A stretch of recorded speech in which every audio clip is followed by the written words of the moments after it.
ಇನ್ನು B J ಪಿಯವರು ಅಥವಾ ಎನ್ ಡಿ ಎ ಮೂರಕ್ಕೆ ಮೂರನ್ನೂ ಸೋತಿದೆ.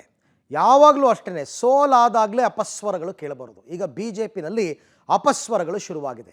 ವಿಜೇಂದ್ರ ನಾಯಕತ್ವನೇ ಸರಿಯಿಲ್ಲ, ಅವರು ನೈತಿಕ ಹೊಣೆ ಹೊತ್ತು ರಾಜೀನಾಮೆಯನ್ನು ಕೊಡಬೇಕು ಅಂತ ಯತ್ನಾಳ್ ಸೇರಿದಂತೆ ಇದು ಇನ್ನು ಮುಂದಕ್ಕೆ ಜಾಸ್ತಿ ಆಗುತ್ತೆ, ನೋಡ್ತಾ ಇರಿ. ಉಪಸಮರದ ಸೋಲಿಗೆ ಯಡಿಯೂರಪ್ಪ ಮತ್ತು ವಿಜೇಂದ್ರನೇ ಕಾರಣ. ಶುರುವಾಗಿದೆ ಅಪಸ್ವರ. ರಾಜ್ಯದಲ್ಲಿ ರಾಜ್ಯ ಬಿಜೆಪಿಯಲ್ಲಿ ನಾಯಕತ್ವ ಬದಲಾವಣೆಗೆ ರೆಬಲ್ಸ್ ಟೀಮ್ ಪಟ್ಟು ಹಿಡಿದು ಕೂತಿದೆ. ವಿಜೇಂದ್ರ ವಿರುದ್ಧ ವರಿಷ್ಠರಿಗೆ ದೂರು ಕಿಡೋದಕ್ಕೆ ಕೂಡ ತೀರ್ಮಾನ ಮಾಡಿಕೊಂಡಿದ್ದಾರೆ. ಸದ್ಯದಲ್ಲೇ ಭಿನ್ನಮತೀಯರ ನಿಯೋಗದೊಂದಿಗೆ ದೆಹಲಿಗೆ ಅವರು ದೌಡಾಯಿಸ್ತಾರಂತೆ. ವಿಜೇಂದ್ರ ವಿರುದ್ಧ ಚಾರ್ಜ್ ಶೀಟ್ಗೆ ಭಿನ್ನರ ಟೀಮ್ ತಯಾರಿ. ಅವರು ಆಗಾಗ್ಗೆ ಸಭೆ ಸೇರ್ತಾನೆ ಇದ್ದಾರೆ. ಯಾರ್ಯಾರು ಅಂತಂದರೆ ಪ್ರಮುಖವಾಗಿ ರಮೇಶ್ ಜಾರಕಿಹೊಳಿ, ಯತ್ನಾಳ್, ಅದಾದ ನಂತರ ಕುಮಾರ್ ಬಂಗಾರಪ್ಪ, ಇವರೆಲ್ಲರೂ ಕೂಡ ಆಗಾಗ್ಗೆ ಸೇರ್ತಾನೆ ಇದ್ದಾರೆ. ಸಿದ್ದೇಶ್ವರ್ ಅವರೆಲ್ಲರೂ ಕೂಡ ಈಗ ವಿಜೇಂದ್ರ ನಾಯಕತ್ವ ಸರಿಯಿಲ್ಲ, ಹಾಗಾಗಿ ನಮಗೆ ಸೋಲಾಯಿತು ಅಂತ ಒಂದು ರಿಪೋರ್ಟನ್ನು ಈ ಭಿನ್ನರ ಟೀಮ್ ಕೊಡುತ್ತಂತೆ. ಯಾರಿಗೆ? ಹೈಕಮಾಂಡ್ಗೆ. ಆದಷ್ಟು ಬೇಗ ಅವರ ನಾಯಕತ್ವವನ್ನು ಬದಲಾಯಿಸಿ. ವಿಜೇಂದ್ರ ರಾಜ್ಯಾಧ್ಯಕ್ಷರಾದ ಡೇ ಒನ್ನಿಂದನೂ ಕೂಡ ಈ ಅಪಸ್ವರಗಳು ಕೇಳಿ ಬರ್ತಾನೇ ಇದೆ. ಪರ್ಟಿಕ್ಯುಲರ್ ಆಗಿ ಯತ್ನಾಳ್. ಆಮೇಲೆ ಬಿ ಜೆ ಪಿನಲ್ಲಿ ಒಗ್ಗಟ್ಟಿಲ್ಲ. ಬಿ ಜೆ ಪಿನಲ್ಲಿ ಯಾವತ್ತೂ ಒಗ್ಗಟ್ಟು ಬರೋದೂ ಇಲ್ಲ. ಚುನಾವಣೆ ಸಂದರ್ಭ ಬಂದಾಗ 2023ರಲ್ಲಿ ಅದಕ್ಕೂ ಮೊದಲು ಸಿದ್ದರಾಮಯ್ಯ ಮತ್ತು ಡಿ ಕೆ ಶಿವಕುಮಾರ್ ಹೇಗಿದ್ದರು ಅಂತ ತುಂಬ ಜನರಿಗೆ ಗೊತ್ತು. ಸಿದ್ದರಾಮಯ್ಯನವರು ಮೊದಲ ಬಾರಿಗೆ ಮುಖ್ಯಮಂತ್ರಿ ಆದಾಗ ಡಿ ಕೆ ಶಿವಕುಮಾರ್ನ ಸಂಪುಟಕ್ಕೆ ತಗೊಂಡಿರಲಿಲ್ಲ, ಮಂತ್ರಿನೇ ಮಾಡಿರಲಿಲ್ಲ. ಆಮೇಲೆ ಹೆಂಗೆ ಒಗ್ಗಟ್ಟಾದರು ಅವರು. ಆದರೆ ಅದು ಬಿ ಜೆ ಪಿನಲ್ಲಿ ಕಾಣಲಿಲ್ಲ. ಉಪಸಮರದ ಸೋಲಿಗೆ ಯಡಿಯೂರಪ್ಪ ಮತ್ತು ವಿಜೇಂದ್ರ ಕಾರಣ. ವಿಜೇಂದ್ರ ವಿರೋಧಿ ಬಣದ ಚಾರ್ಜ್ ಶೀಟ್ ಏನು ಅಂತ ನೋಡೋಣ. ಈ ಉಪಸಮರದ ಸೋಲಿಗೆ ಯಡಿಯೂರಪ್ಪ ಮತ್ತು ವಿಜೇಂದ್ರ ಕಾರಣ. ವಿಜೇಂದ್ರ ಅತಿಯಾದ ಆತ್ಮವಿಶ್ವಾಸವೂ ಕೂಡ ಸೋಲಿಗೆ ಕಾರಣ. CPYಗೆ ಟಿಕೆಟ್ ಕೊಡಿಸುವ ಪ್ರಾಮಾಣಿಕ ಪ್ರಯತ್ನ ಮಾಡಲೇ ಇಲ್ಲ. ಇದನ್ನು CP ಯೋಗೇಶ್ವರ್ ನಿನ್ನೆ ಕೂಡ ಹೇಳಿದ್ದಾರೆ.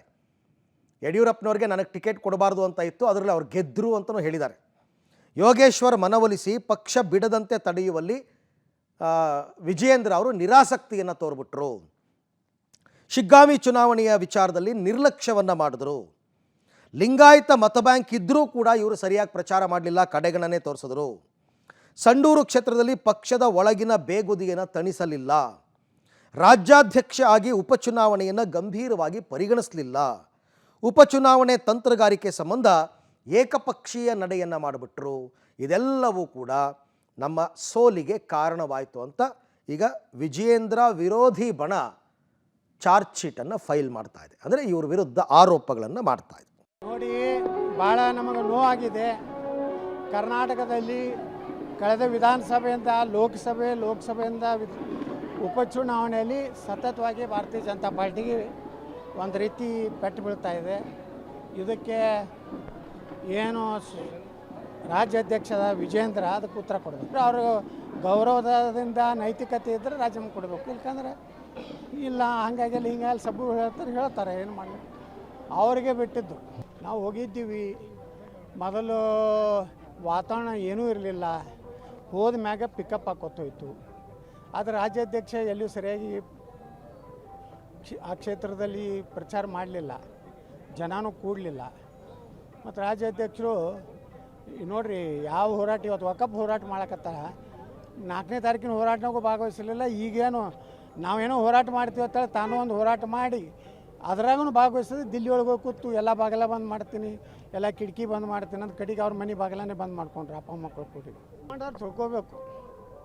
ಹೈಕಮಾಂಡದವ್ರು ಹೇಳೋದು ಏನೈತ್ರಿ, ಅಲ್ಲಿ ಹೋದ್ರೆ ಅಪಾಯಿಂಟ್ಮೆಂಟೇ ಕೊಡೋದಿಲ್ಲ, ಬರೀ ವಿಜೇಂದ್ರ ಕೊಡ್ತಾರೆ, ಯಡಿಯೂರಪ್ಪ ಕೊಡ್ತಾರೆ.